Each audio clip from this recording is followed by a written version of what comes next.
दो देश साथ साथ। जापान के प्रधानमंत्री का भारत दौरा। भारत और जापान ने अपने संबंधों को बहुपक्षीय समझौतों से अलग रखकर अच्छा किया।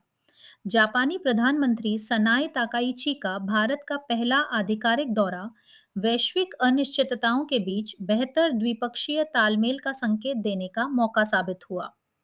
भू राजनीति और तकनीकी उन्नति में तेज बदलाव सभी देशों को नए सिरे से सोचने विचारने पर मजबूर कर रहा है, खासकर चीन के संदर्भ में।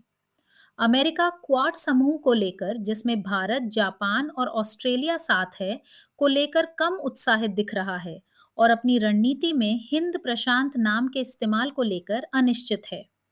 इस पृष्ठभूमि में भारत और जापान ने द्विपक्षीय संबंधों को बहुपक्षीय व्यवस्थाओं से अलग रखते हुए एक अपडेटेड, मुक्त और खुला हिंद प्रशांत रुख के साथ आगे बढ़ते रहने का साझा इरादा जाहिर किया।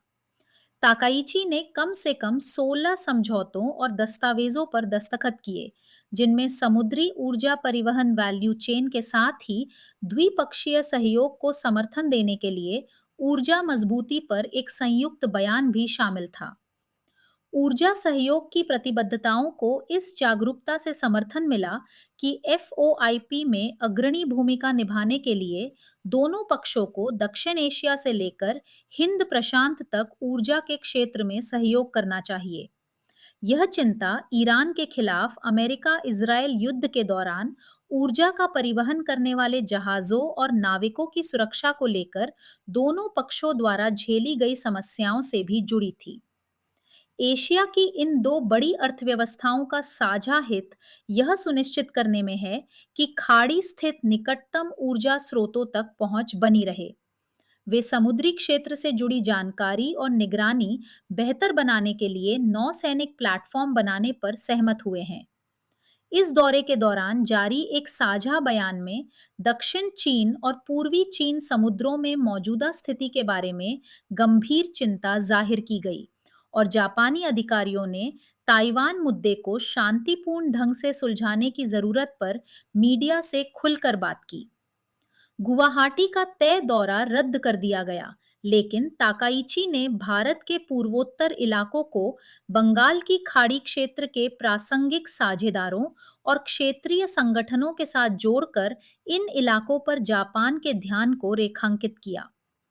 बिम्स्टेक का जिक्र जापान के लिए एक साझेदार संगठन के रूप में किया गया।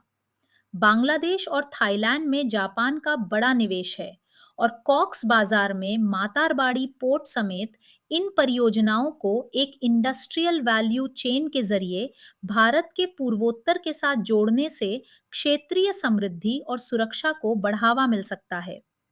ताकाइची ने मौजूदा विश्व व्यवस्था की अनिश्चितताओं से भारत जापान संबंधों को बचाने के लिए भारत के पड़ोस से लेकर प्रशांत महासागर तक फैले सहयोग की एक व्यापक तस्वीर बनाई है।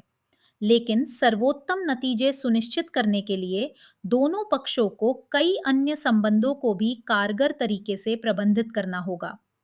उन्हें चीन और अमेरिका के साथ अपने संबंधों को इस तरह से प्रबंधित करना होगा कि उनके रणनीतिक हितों की रक्षा हो सके और टकराव से बचा जा सके।